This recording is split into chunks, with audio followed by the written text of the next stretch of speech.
When we sat down to discuss Ridley Scott's excellent new film All the Money in the World with the genius director, we couldn't let him go without asking about Doctor Who's recent change. After all, this is a man who, in the 1960s, took one look at the original design for the Daleks and said, "It looks like a dustbin." As it turns out, Scott has strong opinions about the Doctor's recent regeneration, too. You pioneered strong female science fiction leads with Ripley. How do you feel that the Doctor's just regenerated into a woman? Do you know? I didn't know that. Has it now gone to a woman? Wow, that is earth-shattering. Good heavens. That's very politically correct, isn't it? God bless them. Who's the woman going to be? Jodie Whittaker. That makes sense. Anything to keep it going. I think that's amazing. It's like Star Trek. I'll always remember watching this black and white TV show, Star Trek, watching this guy Captain Kirk, and thinking, who the hell's this guy? He's really interesting. I didn't realize it would go on for the next 50 ***king years. She's Northern, so that's good news. That's good news. Yeah, speaking of stuff that could go on for 50 years, following Disney's deal to buy 20th Century Fox's movie properties, there's been lots of chatter about what that means for the likes of the X-Men, but not as much about what it means for the Xenomorph. Disney now officially owns Ridley Scott's Alien franchise, a movie series created by a man who recently described himself as being too edgy for the company.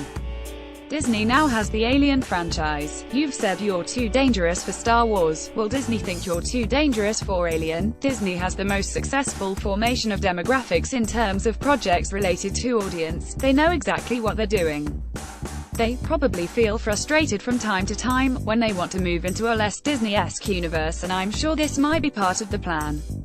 It's darker. Disney's approach is to create shared universes for everything. Does Alien have the potential? Of course. Fox pretty much wiped Alien out with Alien vs Predator. I watched this occur and thought, Jesus, they just killed it. Then I went back a couple of years later and said we can resurrect this thing with Prometheus. Prometheus turned out to be really rather successful, so we went again on Alien Covenant. Alien Covenant focuses on a new world in which an AI probably will reign. That'll be the next version. But before we get that Alien Covenant follow-up, we have the brilliant All the Money in the World to enjoy, which opened in UK cinemas today. The film tells the true life story of what happened when the richest man in the world, John Paul Getty, Christopher Plummer, refused to pay the ransom required to bring his kidnapped grandson, Paul Getty, Charlie Plummer, home. All the Money in the World's had lots of press thanks to the last-minute switching of Kevin Spacey for Christopher Plummer, but there's plenty of other reasons to be interested in the project, including the fact the opening sequence is inspired by one of the greatest films ever made.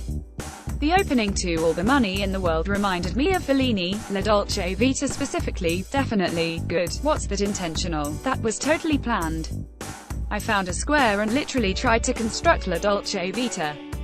It was useful to show that Paul was not entirely innocent. He smoked, he visited hookers, and I felt he'd been there before. I think he was a bit of a boy at 17. He was a man. He was very close to his mother, but he did have a girlfriend, and he frequently lived with his girlfriend. You could have told a whole other Fellini-esque story where Paul goes off and has adventures. Oh yeah, All the Money in the World is in UK cinemas now. Watch the trailer below. Read more. Golden Globes 2018, Christopher Plummer nominated for All the Money in the World role after replacing Kevin Spacey. All the Money in the World reshoots cost $10 million, a quarter of the film's budget. Golden Globes, Ridley Scott scoots All the Money in the World in under the wire exclusive.